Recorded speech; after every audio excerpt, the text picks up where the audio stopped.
the Grand Traverse Pie Company. That was the fourth take on an intro, just so you know. Again, corner of East Grand River and Hagedorn Road in East Lansing, just north of the Michigan State University campus. Proud alumnus of Michigan State University, former offensive lineman for the Spartans, Coach Keyton. Tom Crawford here. Busy day, beautiful day here in mid-Michigan, by the way. Sunny, gonna be 48 degrees. It's awesome. I got a busy day. Heading down to A Square to watch the Zach Edey-led Purdue Boilermakers. Whoa. Boiler, big fella. The big fella. Man.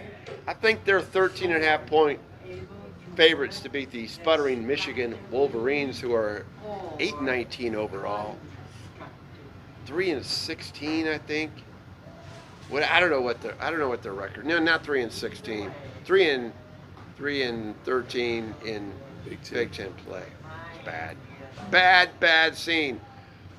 That's an L. And then that's on CBS for you viewers out there. Watch Big Ten basketball.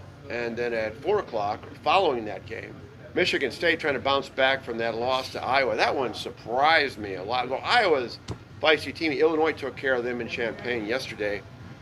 But this is a big game for Michigan State. I mean, if they win the game, they're totally cool on the NCAA tournament. If they lose a game by chance, they're 9.5-point favorites, by the way, against Ohio State, has an interim coach.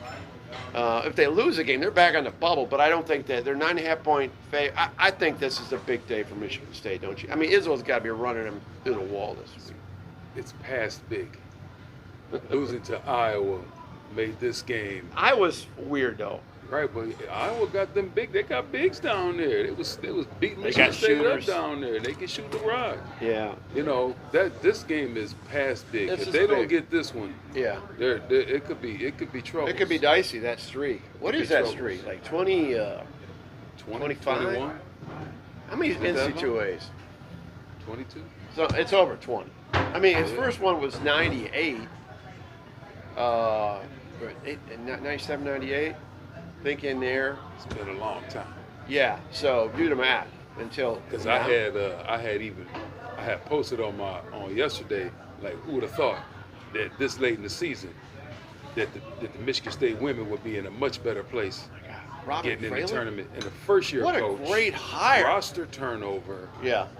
Not knowing if Moya Joyner to be able to come back with her concussion problems that she was having. And here You they know are. the intel on women's hoops, Hey, well, man. You know, man. Man. You know, I Woo! know That's about women's impressive. sport. You can't. Hey, look, Dude is multi-dimensional as far as sports content. You can't have 6 sisters, 2 daughters, a wife, and all that, and not know women's sports. Now that don't work at my house. A little family for the little guy over here, Kerry Keith. Just a little. But the job she's done is just absolutely amazing. They just and pulverized they're fun to Rutgers. watch. Yeah. That's what, They are fun. I got guy buddies of mine who go, all of a sudden they're women's basketball fans. Hey. They're going out there because they like to see the up and down. Going up and down and pulling, pop out, drive, kick out, the John Keller Park kind of thing. Drive the basket, kick it out, pulling threes. They broke the record yesterday for like 235 3-pointers in the season. Wow. Just news to me. Hey, good job, fun man. to watch. So good, good for them. You're Bravo. a content machine. Yeah. I do what I do. So Michigan State's got to win that game today. I don't think you have any worries. Must win. I think that's a 17, 20-point win for the Spartans. Wow. And then their big game, then they got Purdue down at Mackey Arena. Good luck with that one. How tall is he? Is he 7'2"? Who, Zach Edey? Yeah. I think he's 7'4". 7'4". But I stood next to him in a tunnel last year, and I felt physically insignificant standing next to Zach Edey. Oh, I agree with you. I felt like I wasn't even on the radar. When he is a huge dude, when man. Greg Oden played at Ohio State, yeah, my brother, we got tickets to that. We're right down on my nephew got tickets. We're right down on the floor. And I've been around big people. I mean, Greg Oden was one of the largest human beings I've ever wow, this guy is ginormous. And Zach Edey make him. Okay, so Yao Ming used to make Shaq look small. When I covered I was a sports writer 40-some years ago, and I covered the Houston Rockets in Houston home games. Okay, so Ralph Sampson was drafted by the Rockets. He was 7'4". Yeah. But he was like rail thin. He was skinny. Zach Edey's a big Zach man. Edey's, I'm not saying Zach Edey's all jacked up and muscles, but I mean, no. but he's just his frame is wider. He's a big man. He's big built like man. Yao Ming. Yeah, exactly. He's built like that. He's just a big human. Good luck to the Wolverines with that little challenge today. What's the name? Down at Chrysler. 32 gonna have trouble today. Terrace Reed, T. Reed. You gonna have trouble today. Find out with what that y'all guy. about, T. Right. Yeah, Michigan sputtering. Michigan under the microscope, and will be all the way the rest of the season, and who knows how much longer than that. So we got those two elements. So I thought today, and I texted you last night because a lot of times we walk in here and we just grill it out, see what we're going to talk about on this podcast because of such a plethora of opinions and content from Coach Gary Keyton. But we're over at Olympic Broil, taping our little segment where we got a ton of views. I tell you what, you want to do a video that gets opinions and reactions to older people like me is what's the best burger joint in Greater Lansing? And that thing will go viral. Because Well, probably just food in general, because Wow. do anything else, people like to eat. That's almost gone. That's that political level. That's that Michigan State level. No question. Man, no question people about digging it. in. But we have fun. And being angry about it too. Yeah, like, got hey, angry, man. Like, dude, relax. Yeah, they're vested, emotionally invested. The best fast food place here in Greater Lansing, going back 6 decades. That's what we talked about, and it's still humming right now. Go out, Tom State Community on Facebook, also on our YouTube page, Tom State Community, for all our videos, including with Carrie. So we did an outtake on this video, okay? So, and I posted it amongst us. I couldn't share it because the language wasn't. It came out of Carrie's mouth, and the language wasn't PG appropriate. It was PG. It was it's rated R. At least, yeah. At least. Okay. Might be NR. He's talking about losing and coaching on a losing team. Coaching your ass off on a losing team. But there was a sense of satisfaction that you got the most out of your kids. No okay. question. But I'm telling you what, this losing thing, and we're going to talk about enduring losing from a coach and player standpoint, a fan standpoint, how tough it is. Because I can personally, say this from a fan standpoint this year, coming off Michigan's national championship in football, which, highly euphoric and like this is the best ever since following the Wolverines.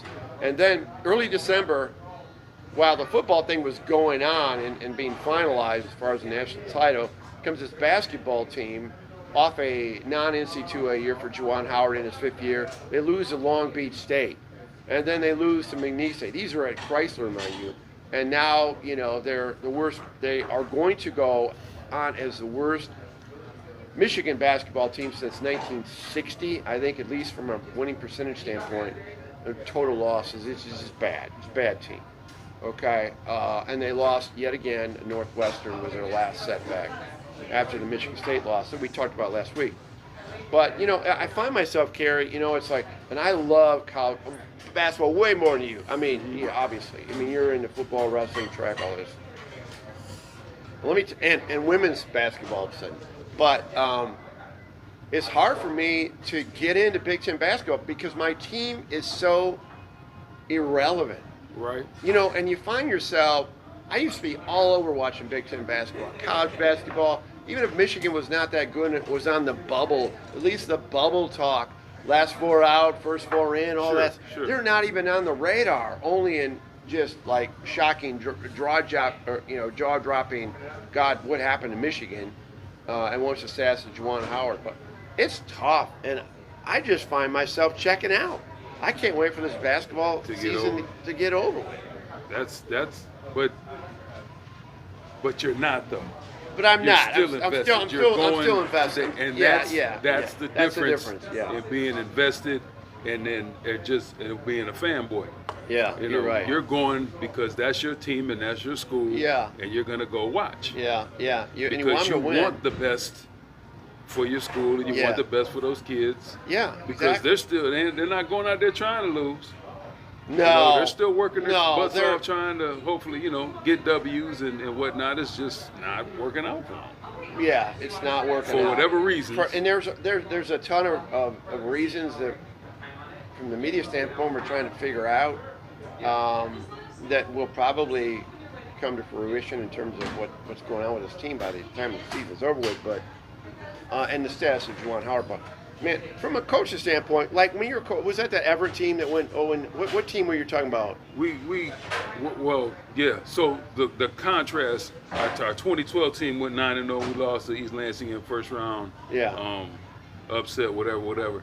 But the stress, the winning is stressful. You don't really get to enjoy it because you have so much on the line to continue to keep winning. Yeah. Last year we lost the first 2 games. You would have thought we were the son of Satan.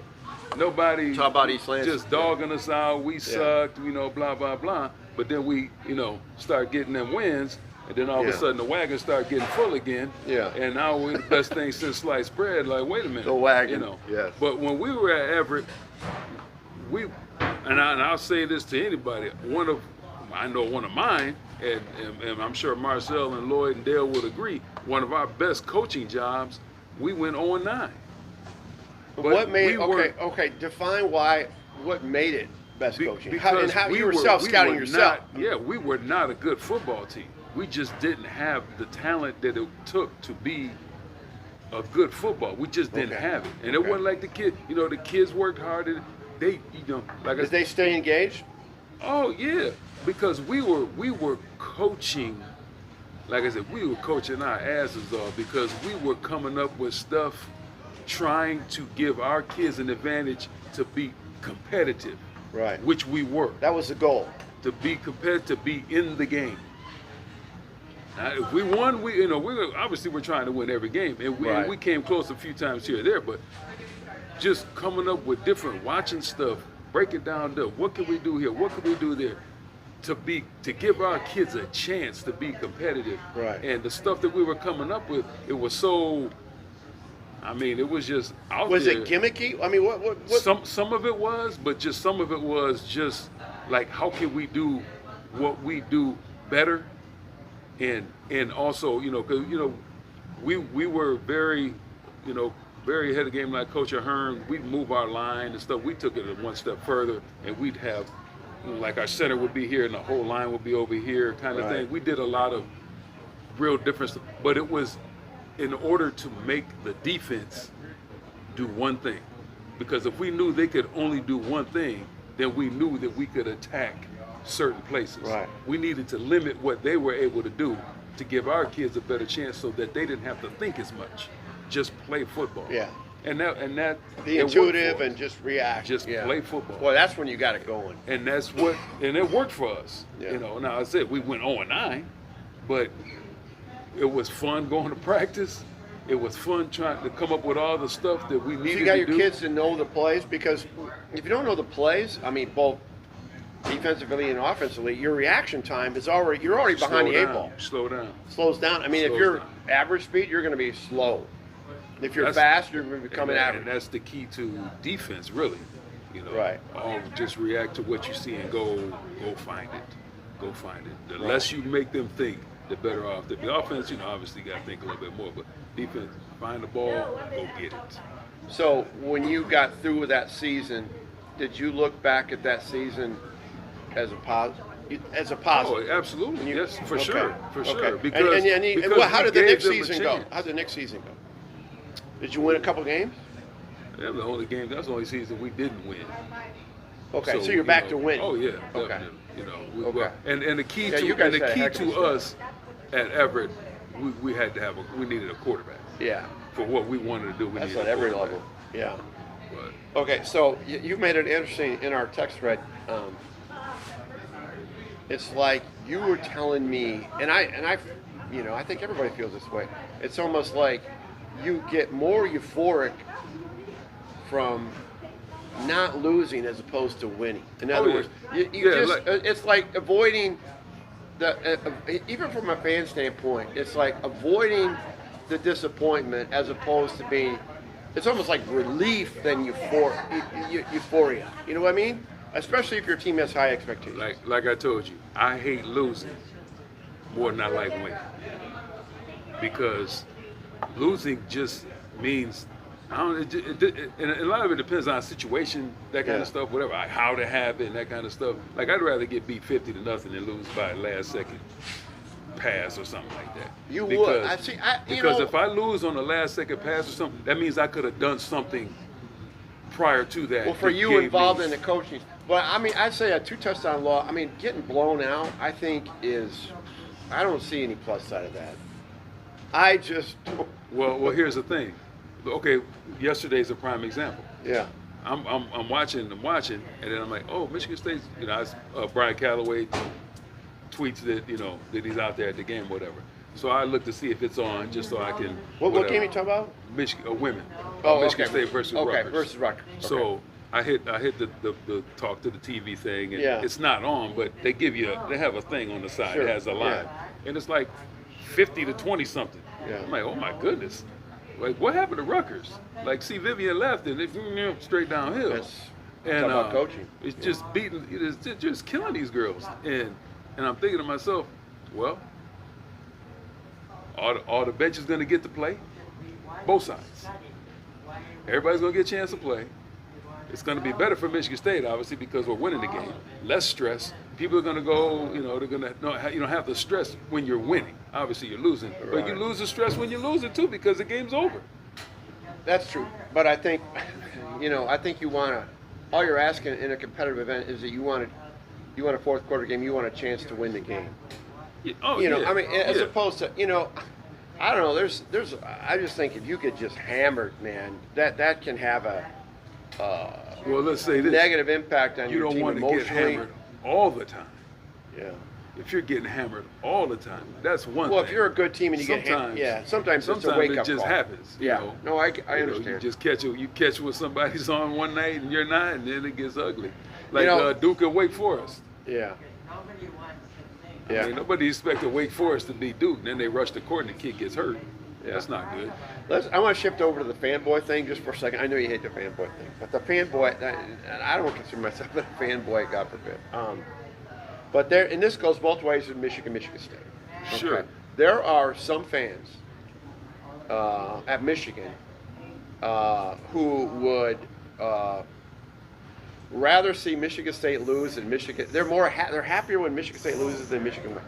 There are a lot of Michigan State fans, and I know I'm going to get beat, but there's more Michigan State fans who take glee in Michigan demise than Michigan fans have in Michigan State demise. I think that I just think that's the feel, and maybe that arrogant thing. I mean, I know people that just can't. I mean, they watch Michigan because they want to see them lose. I mean, Michigan viewership, like in the Rose Bowl, 27 million, whatever it was. I mean, there are a lot of fans that want to watch them, hopefully them win, to see them lose. And if they see them that they're going to win the game, then they check out. Don't you think there's a lot of people in that way? There's a lot of miserable people in this world, period, and that's what those are miserable people. Absolutely, because one, I don't care enough about Michigan to think that way. Let's talk about some. I'm watching a football game. If you look at things analytically, if they turn that game off, then they're real stupid people, because that was a great football game. Right. Overtime, I mean, what is it a reason to turn it off? I think maybe it was more the national championship game. Not turning that off either. But I understand what you're saying. Yeah. But there's definitely on both sides, and it comes down to like that. It goes both ways. I'm not saying it doesn't go both ways. And I'm more exposed to Michigan State people here in East Lansing. But I'm here. That admits to me. A Michigan loss is as good to me as a Michigan State win. And I for those, I don't. No, it doesn't affect me because and that might just people, be a select people. They talk about like sometimes there's been times where if Michigan lost, then Michigan State could win like the Big Ten or something. Like, well, you got to root for Michigan. I'm like, no, I don't. No. Like, I root for my team, and if my team didn't do enough to get it done, then they didn't deserve to get it done. Right. And that is what it is. I'm not rooting for. No, you're not rooting for. No, I'm not rooting for Michigan State. But those people wouldn't do it anyway. Right. But they would. Some of those people, well, I'll root for them because it's well. I'll tell you one thing, and I know a lot of people that blow smoke up my you-know-what, and I know they're just trying to be non-confrontational, and I actually appreciate that because I don't like to get into Michigan State rivalry conversations with people, and that that bantering stuff like I did back in my younger days. I can't stand that anymore. It's as bad as political conversations. I just don't enjoy it because it's just a put down mentality. But I think that if we're all honest with each other, if you're in the Michigan fan base and Michigan State was making a run for the Final Four, you're just hoping that they lose. Just like Michigan State fans were hoping that Michigan lost in the Rose Bowl and in the national championship. Because my feeling is this on Kerry, if you say, oh, I like Michigan State both, then if Michigan State can't win it, I want Michigan. Or Michigan fans say, well, if Michigan can't win it, I want Michigan State. That is total BS. Yeah, you know what that tells me? You just don't care. You are not into the sport because you can't like both schools. No. You either pick one or the other, and difference means you're not engaged at all in the sport. Because I know people that, like when Michigan State basketball is really good, the football team, man. Yeah. But the Michigan football, I like Michigan football. I like Michigan State basketball. Like, come on, man, stop. You just sound ridiculous. Well, that sounds ultimate front runnerish. No question about it. Yeah. That's exactly what that is. Yeah. So like, you can't. I don't even care. It has nothing to do with you went to the school, didn't go to school. No, period. I don't know how you could be both green and white and maize and blue and cross merchandising your sports following. You know what I mean? I just don't know how that works. That would never. It could never. No, because intercollegiate athletics is emotion. 100%, because it's the closest. Well, it's changing now, of course. It's the closest thing to like you could be a part of it, kind of thing. You know what I'm saying? Yeah. Like you could be a part of. They just had walk-on tryouts. You could be a part of it. You're not walking on to the NFL or the NBA. That's true. You're not doing that. It's the last closest thing to. Well, maybe I could go. I could go be a long snapper. I could be a kicker. You know what I'm saying? I could try to do something. You're not doing that in the NFL or whatever. So, and then you got 40,000 students or 60,000 students at Ohio State. You got people invested in what's going on a daily basis. They see those people. You don't see NBA or you don't on the regular. You could have Tyson Walker in your class and sit next to him. Or walk into some, sandwich shop in East Lansing. At the bar. You could be at the Riv and see, or the Land Shark, or whatever the place they go to. You could see those people and have a drink with them. You're not doing that with professionals. Because they're over in the VIPs in the back. My passion for college sports versus pro is cavernous. Difference. I was all about the Lions, but I wasn't, I wasn't sweating bullets, in the NFL title. Like I would be pacing around the room, like watching Michigan if they were in that scenario, like they were in the Rose Bowl. Sure. I don't have that emotional investment. Yet there are Lions fans, and I appreciate passion that were so engaged on the Lions this year. It was unbelievable. And that's 6 decades of frustration, but it's different. I can't relate to it myself, but I understand everybody's into different things. Right. Well, even I seen a video when they showed a video and those reaction videos that people are filming, like when things happen in the game. Yeah, you see those are fun on the YouTube. guy from when Mahomes throws a touchdown pass, one guy, San Francisco fans, one guy takes a Jack Daniels bottle and smashes his TV. Another guy picks it. I'm like, there's absolutely like that didn't no look way. Real. It almost looked staged. But we know that happens. The one guy, he punched the TV because the other guy was a Kansas City fan. He's telling him, get out of my house, And I'm thinking, why would you watch a game with the other fan base? Are you insane? That's the most. That is crazy. They had in Michigan watch parties together watching the football game. You know what? For those who go to those things, that's one of those. I really don't. They're not engaged. The only way that happens, you want to be with your own people. The only way that happens in the perfect is because, in your case, you're a Michigan man and your wife is a Michigan State. That'd be the only thing where it could kind of work. Well, it doesn't work because I'm downstairs and she's upstairs. I mean, that's just the way it is. That's hilarious. And we don't talk about it.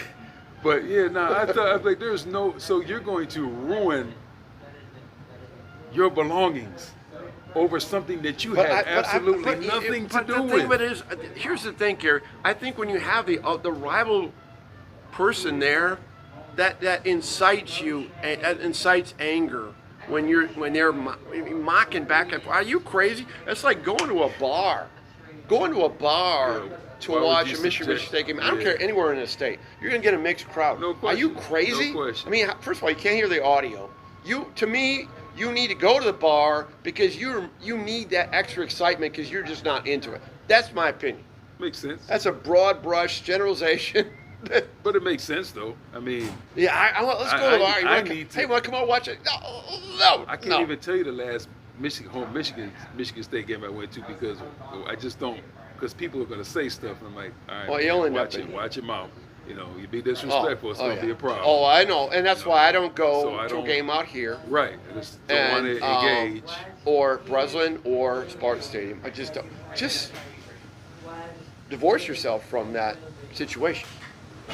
And be in your own little couch. 100% correct. Crawford Indoor Stadium. And that's why I just watch at my house, and I don't have to worry about it. Don't have to worry about it. I have to worry about it. We're giving you all these solutions, folks, to lessen your anxiety when you get into rivalry games. You know what I mean? It's very stressful. It's very stressful. Okay. But they don't. But again, to destroy your belongings that you worked hard for, raw emotion, because of something you had absolutely nothing to do with. Right. That just doesn't make sense to me. I don't understand that. I never will understand that. 75-inch television laying on the ground now because the 49ers lost the football game that you had nothing to do with. Why don't you kick a wastebasket across the room or something? Go get one of them those things, the big, you know what I'm talking about? That they had the anger management things and they just punched up. Go punch Take the some medication or something. Do something. Just get a life in general. All right, he's Gary Keyton. He's telling everybody to get a life who punches out TVs when their team loses. Anyway, it's not that deep. Enjoy it. Heading down to Ann Arbor. If I'm Wolverines down there at Chrysler, we'll. How many do you think will be there today? Oh, I think it'll be packed with Purdue fans. Purdue. Boiler up. Purdue will all of a sudden become Purdue today down at 2 p.m. I don't know. Maybe Michigan hang around. Foster Lawyer's little brother coming back to town. Fletcher and Duke can fire it, man. Banging. Yeah. Banging them threes. Anyway, until next Sunday, Coach Keyton and Crawford here in the Crawford Podcasting Network. Stay safe. Go green. Go blue.